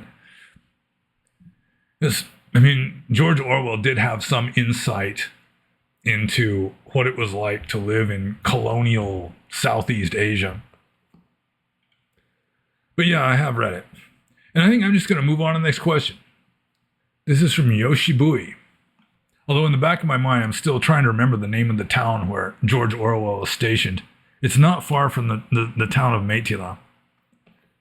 Anyways, Yoshibui says, in past videos, to illustrate a point about detachment, you shared an example of using a raft to cross a river, in which, after crossing the river, you said one should leave the raft at the riverbank and continue trekking on instead of continuing carrying the raft. Is this sort of similar to how people, politicians, intelligentsia, scientists, are using open discourse and the democratic process for every societal problem, when it seems that open discourse and the democratic process no longer serve their purpose in solving societal problems? Well, I don't really see much of a connection there. First of all, the point of the simile of the raft is found in the Alagad Upama Sutta of the Majjhima Nikaya. It's a statement attributed to the Buddha himself, that the Dhamma is like a raft. There's a person who gets to the shore of this flooded river. He wants to cross the river, no boat, no bridge.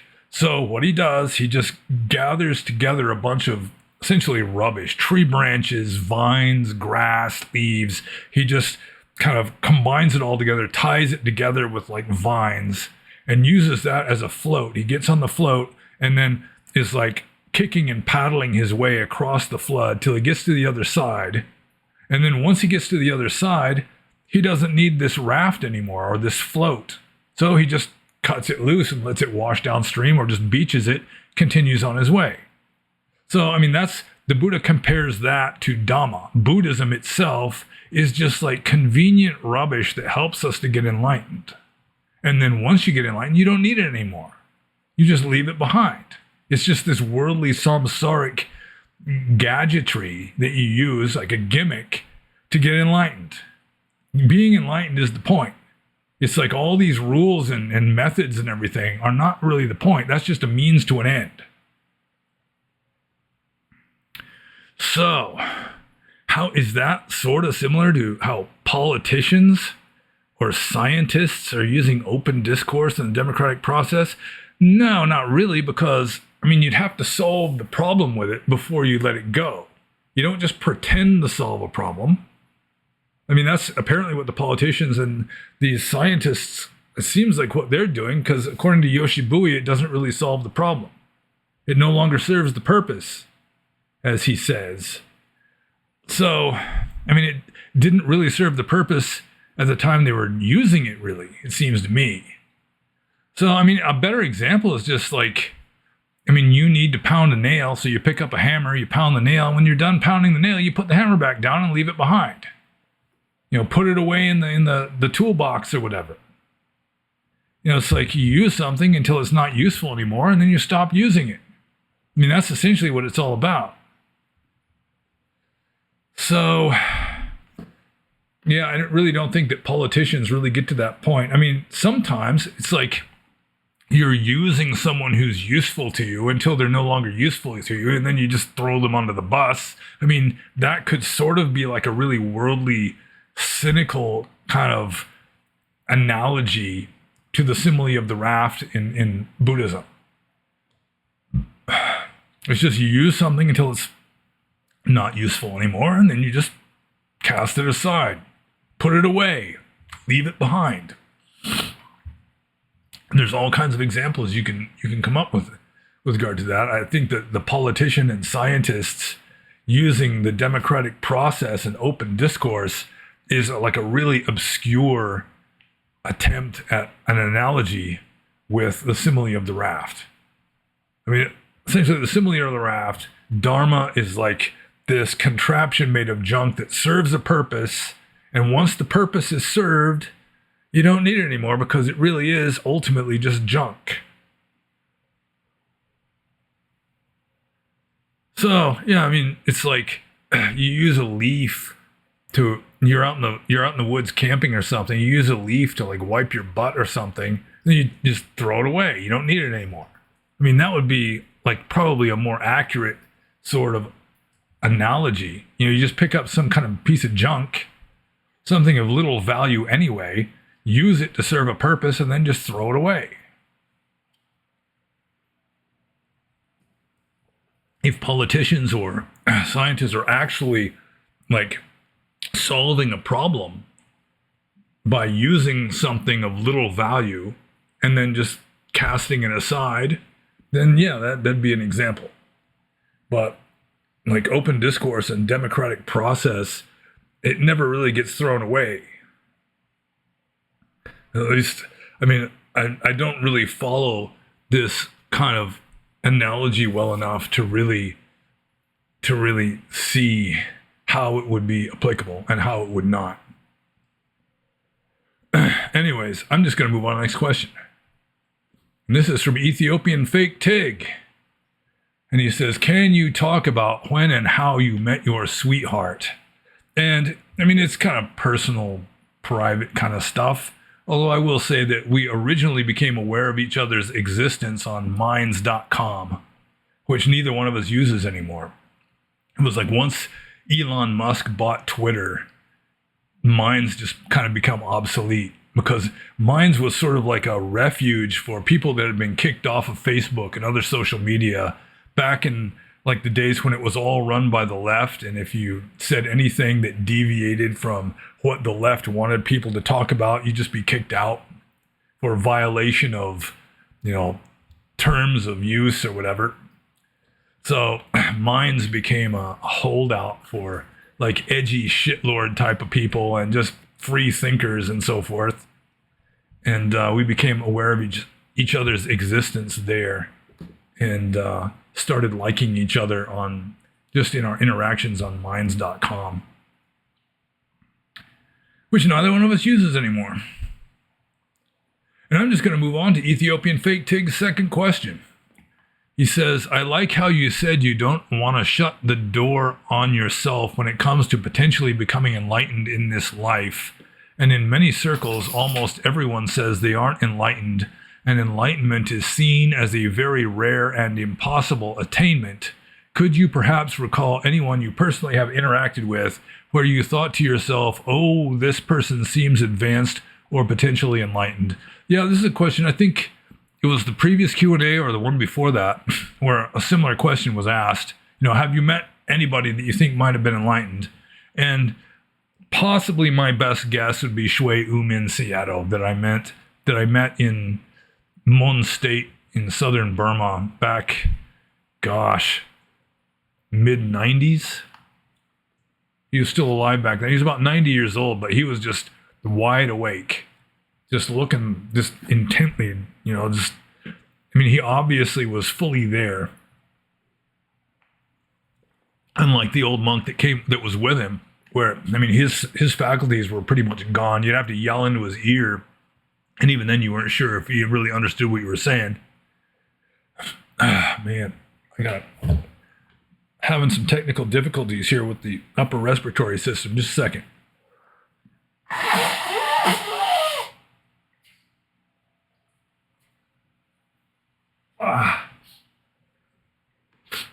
Okay then. And we still got like a 3-second lag at least. It comes and goes. It's at least some of the time we're not lagging. I don't know. This computer, I don't know what the deal is. So, yeah, Shui Umin Seattle would probably be of the people that I have met in person, sat in the same room with them and spoke with them, then maybe Shui Umin Seattle would be the most spiritually advanced being that I've ever associated with, and I only met him that one time. Mahamyain Uzorika had some wisdom too. He might still be alive, in fact. So let's see here. And then, of course, sometimes you just meet some old, mild-mannered Seattle living alone out in a cabin, like in a cemetery or something, and maybe they're wise and maybe they aren't, and you really don't know them well enough to decide. Not that you could really tell if they're fully enlightened or not anyway. So, let's just move on to Ethiopian Fake Tig's third question. Coming back to the U.S., what were the 5 most shocking things you experienced firsthand that really made you feel flabbergasted? 5? Why 5?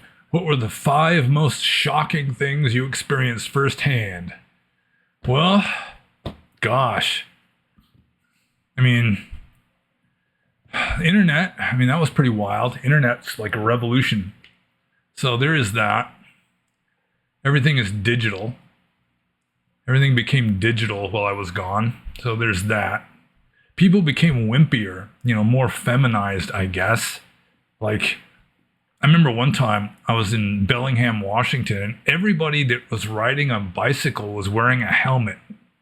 And finally I asked them, is it the law now that you have to wear a bike helmet? And they said, no, it's just the way everyone does it.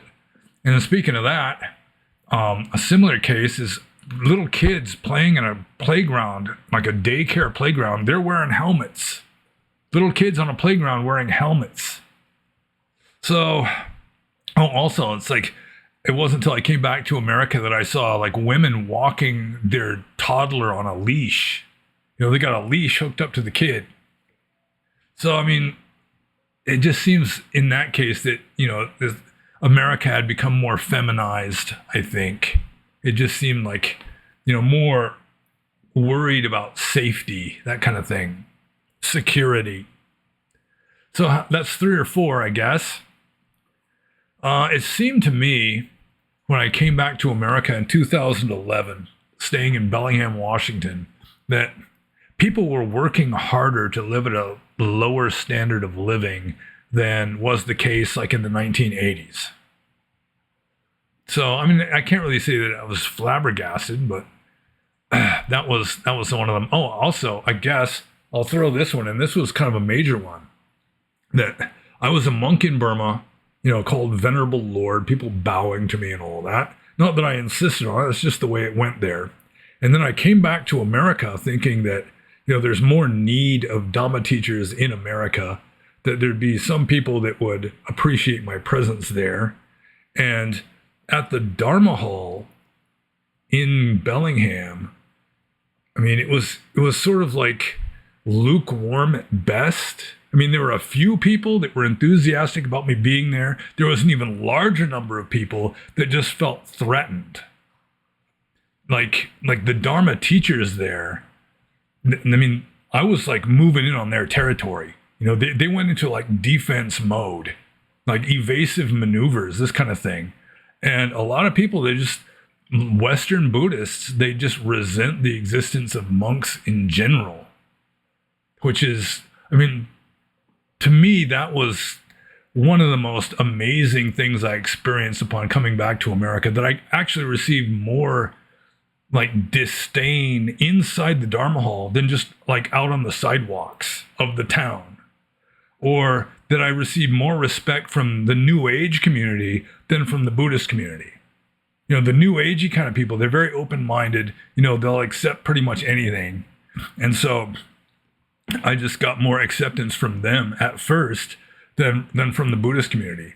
And the Buddhist community was like more boomer types who were invested in the status quo. They didn't want their position as like a contributing Dharma teacher to be threatened. You know, their like status within the group or whatever. It was really weird. So it was sort of like just jumping into ice cold water after being in like a warm bath or something. It was just really weird. It was just night and day, the difference between how a monk is treated in like a Buddhist country like Burma, and then coming to America, where, I mean, it was more like, who is this guy? Who does he think he is? Kind of an attitude from a lot of people, including a lot of Buddhist people. So that would probably be the most shocking thing I experienced, was just the like indifference or even like resentment from like the Dharma community of me just appearing in town and like coming to the Dharma hall, that kind of thing. There are a lot of people just did not like it. I mean, they didn't even know me, you know. It wasn't like my reputation preceded me or anything like that. It was just, whoa, there's a monk here? Yeah, I don't think so. That kind of thing. Anyways, I'm just going to move on to the next question. This is from Raphael. And Raphael says, you said that attaining enlightenment as a monk is practically impossible, and that most monks would even avoid it because of the frightening aspect of losing one's sense of identity on the path toward it. So why would someone choose to become a monk in the first place? Well, I mean, even if you're afraid of something at one level, that doesn't mean that you're going to be afraid of it at all levels and just not try for it. You know, it's like some people, it's like courage. Like one aspect of courage is not that you're fearless. It's just like you face your fear. That's what the courage is.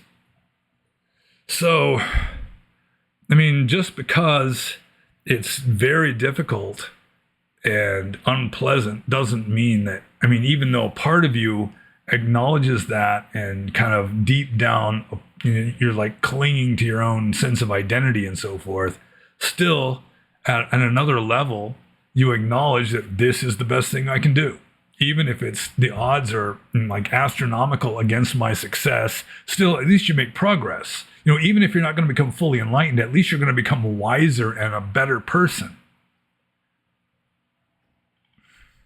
So there is that. I mean, a lot of Asian monks, you know, they just want to get merit. They just want to get good karma from being a monk.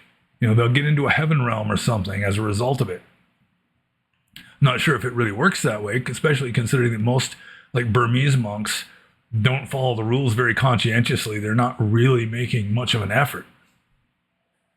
But I mean, in Burma, most monks really do not have what would be called a vocation or a calling. You know, it's like, I mean, I've discussed this before. A lot of monks, they just want to live an easy life. Some monks, it's like they're too ugly and lazy to get married and like work for a living, and so they just go into the Sangha. Or some monks are like latent homosexuals. They want some socially acceptable reason for not getting married to a woman. So they join the Sangha. It's like a lot of the more comfortable monasteries in town have at least one like gay assistant Sayadaw there. Like Mahasi Sayadaws that are like the comfortable ones in town almost always have at least one kind of effeminate assistant Sayadaw. Or it's just, you've got like this large family of poor subsistence farmers and they've got too many mouths to feed. And so they send one of their kids to the monastery, partly to reduce the number of mouths to feed and also to increase the status of the family by having a monk in the family. And the kid, he just wants to be a kid in a lot of cases. He may not have any kind of spiritual calling. It's like, you go to the monastery. So there's all kinds of reasons why someone would choose to become a monk. I mean, they just want higher social status, upward social mobility, free education at the monastic schools. There's all kinds of reasons, especially like in a Buddhist country, why someone would become a Buddhist monk or nun without really desiring enlightenment. Westerners tend to be more serious because they have to like go against their own culture in order to do it. So why would someone choose to become a monk in the first place? I mean, for a Westerner, just setting aside all the like the Asian traditional reasons of, this upward social mobility and this kind of thing. A Westerner, I mean, is like one of the best reasons. I mean, the desire to become enlightened is probably not the best reason for being ordained.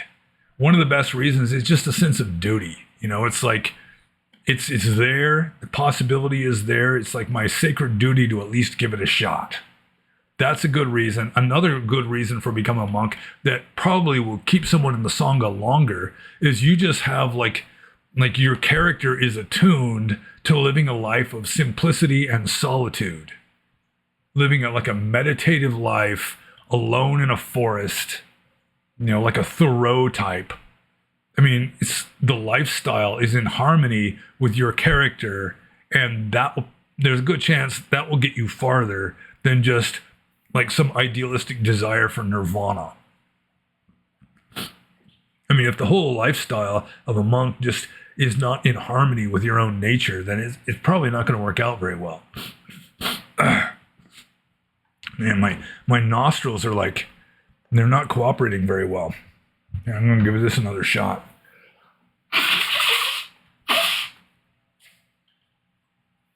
I don't know why this happens sometimes. So, I guess the next question from Raphael is a follow-up on the first one. So let's just go there and see if we can sort of amalgamate these two questions into one, even though I've already pretty much answered the first one. So Raphael says, then it would make more sense to become a monk simply to attain inner peace and live a stress-free life without thinking about enlightenment at all, right? Well, I mean, you're going to think about enlightenment sometimes, especially if you're reading Buddhist texts that have quite a lot to say about becoming enlightened. So, yeah, I mean, you definitely think about enlightenment sometimes if you're reading the scriptures of your own religion, but I think it's more important just not to have goal-oriented Dharma. I mean, just be here now. Do the best you can now. Give no thought for tomorrow, what you will eat or where you will sleep, that kind of thing. Goal-oriented Dharma is a kind of trap because, things just rarely work out the way you expect them to anyway. So it can result in a lot of disillusion and discouragement and all that. Just attend to the present moment from one moment to the next, and that will get you farther than like dedicating your efforts to some future extrapolated goal, which there's a good chance you'll never reach that goal. There's more chance that you'll reach the goal just by living in the present moment and just being as meditative and mindful as you can. And virtue is its own reward. I think that's how Spinoza's ethics ends. It's right towards the end anyway, he tries to like logically demonstrate that virtue is its own reward, that you shouldn't be virtuous for the sake of getting into heaven after you die or becoming enlightened, 3 years from now or whatever. It's just be here now. Just do what is right just because it's right without any ulterior motive. And I'm just going to move on to the next question. This is from Robert, who is our last questioner of this episode. And Robert says, have you read or have any opinion on Brave New World or Aldous Huxley in general? Well, I've read quite a lot of Aldous Huxley. I like Aldous Huxley. I put him in pretty much the same category as Somerset Maugham. That neither one of them was like really top-notch author. But both of them were intelligent and imaginative and told good stories. And both of them were fairly cultured. So, yeah, I've read a lot of Aldous Huxley, in fact. The Doors of Perception, or what was it? He wrote like a historical account of the Devils of Loudun, I think that's called. And there was a movie based on it, where you have these hysterical nuns that are claiming that they're being possessed by the devil. It's just like a case history of mass hysteria running amok. And of course, I have read Brave New World. I read some of his short stories, like The Gioconda Smile is a good story. But yeah, Brave New World in particular, people kind of overlook Brave New World. So when they're saying that the modern West is like this dystopia, they're more likely to bring up Orwell's 1984, when actually what like the European Union and the UK and Canada and Australia and New Zealand and America, if the Democrats have their way, is going more the route of Brave New World than 1984. 1984 was using like fear and pain to control people, whereas Brave New World was using like greed and pleasure to control people. Both of them were like a totalitarian government where you had to follow along or you would be punished. But at least in Brave New World, they were more humane. And instead of just torturing you to death, like they would do in Orwell's 1984, they'd just banish you to some island where the weirdos live. You'd be living in some artist colony or something on some remote island out in the ocean. So, Brave New World was more humane. And also, like I said, it was controlling people through their greed and through pleasure.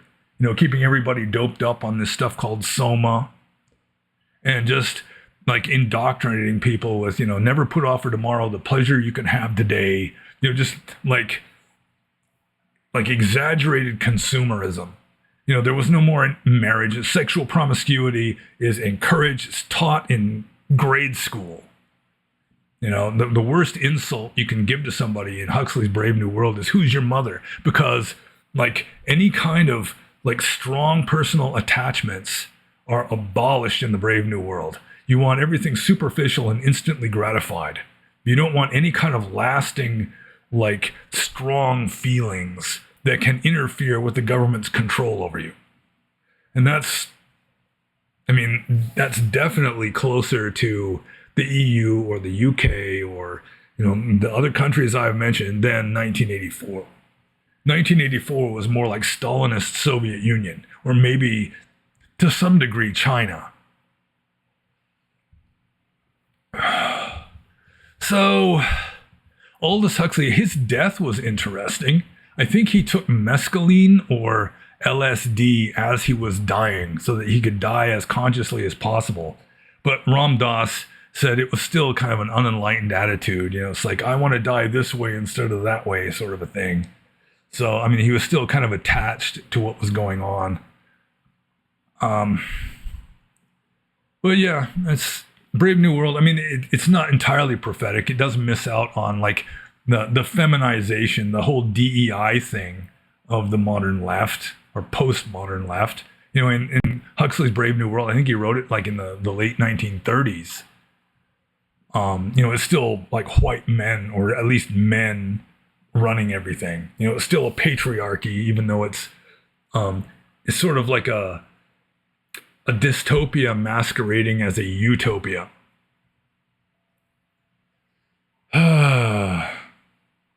Anyways, I think I'm just going to move on to Robert's second question. He says, what are your main reasons why you don't think Christianity, and specifically Catholicism, is true?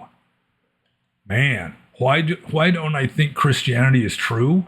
I think the main reason is I just cannot believe that a Hebrew carpenter turned miracle rabbi who lived in a province of the early Roman Empire is literally the only begotten Son of God Almighty and the creator of the universe, who died for our sins. I mean, that really is a huge, it's not even a stumbling block. It's like this iron cliff. I mean, I just cannot believe it.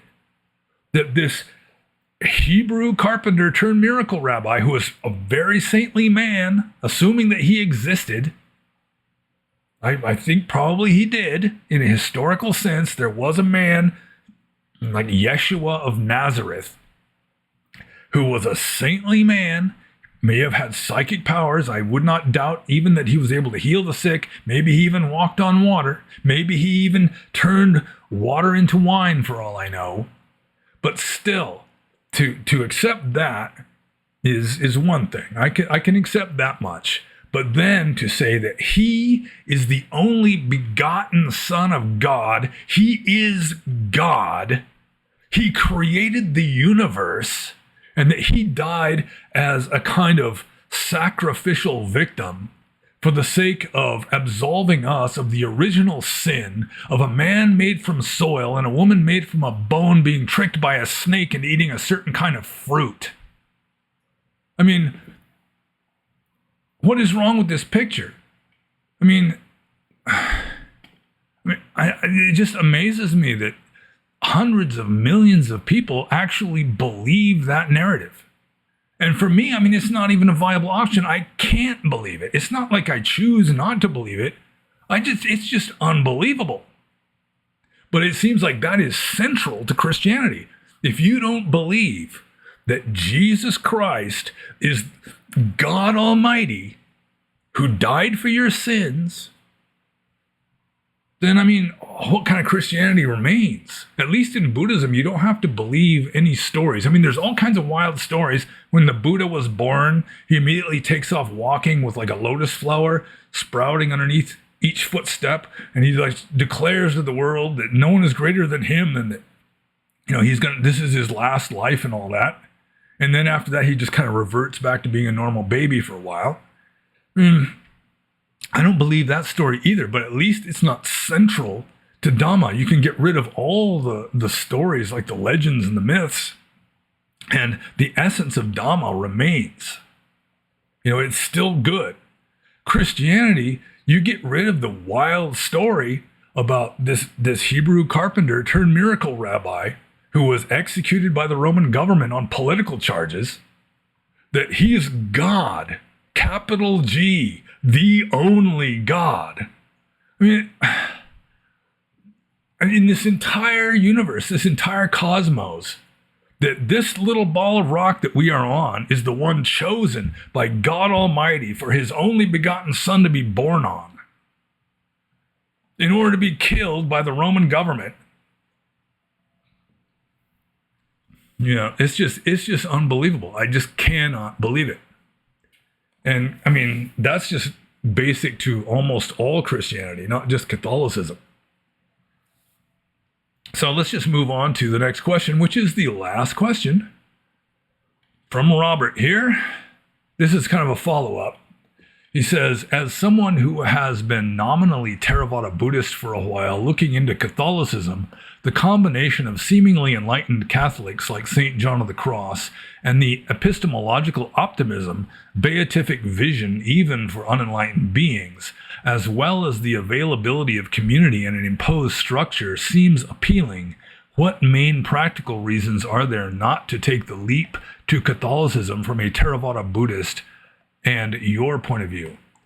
Well, this reminds me of a Catholic priest from Austria who came to visit me when I was a monk in Burma. He came to visit me at my cave, and he wanted to study like Buddhist meditation, Buddhist like dharmic techniques.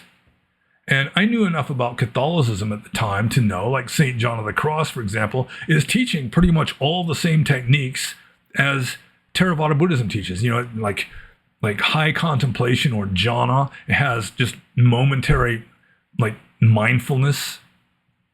It's like mindfulness, like samadhi and mindfulness is there in like Roman Catholicism. So I asked him, why don't you just follow the Catholic version instead of coming, halfway around the world to study like what Catholicism already teaches?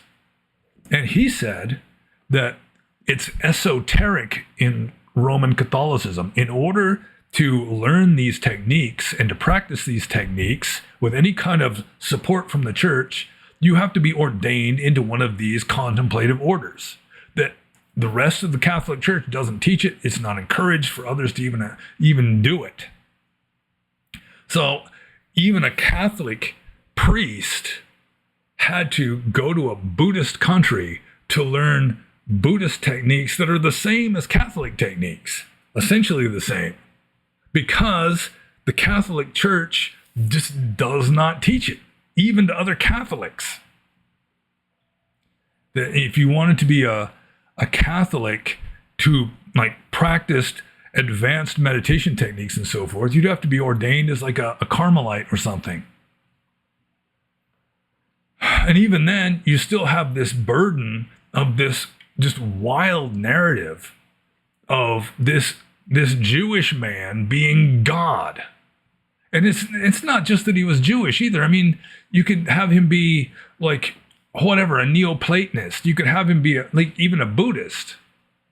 But I mean, even to have a Buddhist who's like declared to be God Almighty. I mean, some Mahayana Buddhists do that to some Buddha or other, usually not Gautama Buddha. It's like Amitabha or something, some mythological Buddha that lives out there in space somewhere. But I mean, I can't believe that either. I mean, to get to the point of like what the Hindus believe, like that there are two kinds of guru. You got the Upa guru, who's just a teacher, just not enlightened, just a teacher. And then you've got the Sat guru, who is like God personified. It's God Almighty in human form. But it's not like there's only one of them. It's like a fully enlightened being can become that way, can become a Sat guru. But I mean, there's any number of Sat gurus in this universe. There's not just only one only begotten Son of God Almighty who dies for our sins. So, yeah, I mean, St. John of the Cross, I mean, I do think it's possible that he was an enlightened being. He apparently considered himself and his mentor, St. Teresa of Avila, to have reached the stage of perfection, in which you have mortified your own self-will, and then you become completely motivated by the will of God. You become a kind of divine puppet. And a lot of what he says, it's like he's coming from a different angle, but it just meets up with like what Theravada Buddhism also teaches. Like the divine puppet, the person who has reached the stage of perfection, they no longer have their own self-will. Whereas the Buddhist Arahant, he's not creating karma anymore. Karma is will, therefore the Arahant also is not motivated by self-will. So it's like Wu Wei, non-action, no karma. And then the meditation techniques and all that. I mean, there could have been some sort of like influence between Buddhism and Spanish Roman Catholicism in the 16th century. But still, I mean, they had their own explanations, their own masters and all that. But to some degree, like Catholicism, it has, or Christianity in general, has these obstacles that make it harder to be successful. In some ways, you become enlightened as much in spite of your religion as because of it. Like a fully enlightened Jehovah's Witness, I mean, they'd be, or a fully enlightened, like, Sunni Muslim, I mean, it'd be even more so in spite of their own religion. Because their own religion really doesn't have any, like, even like an option of full enlightenment.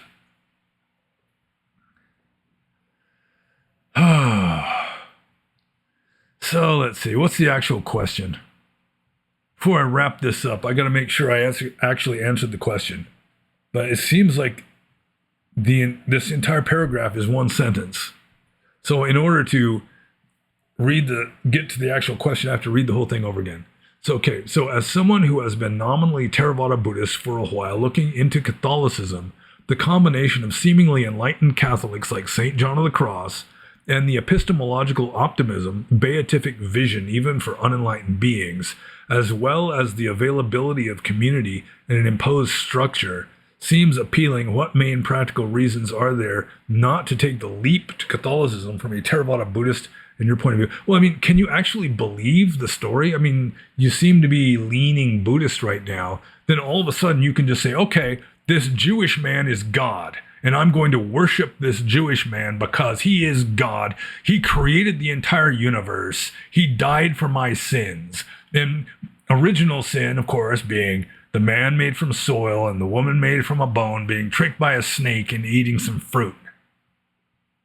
I mean, you can say that's all just kind of like a metaphor, but what's it a metaphor for? And that, like, God, I mean, Jesus being God is not a metaphor. They take that literally. Jesus is the Logos, the creator of the universe. And I mean, if you're the kind of person that can just believe that, just because it's convenient to believe it, well, I don't know what to tell you, because it's just not an option for me. I just can't.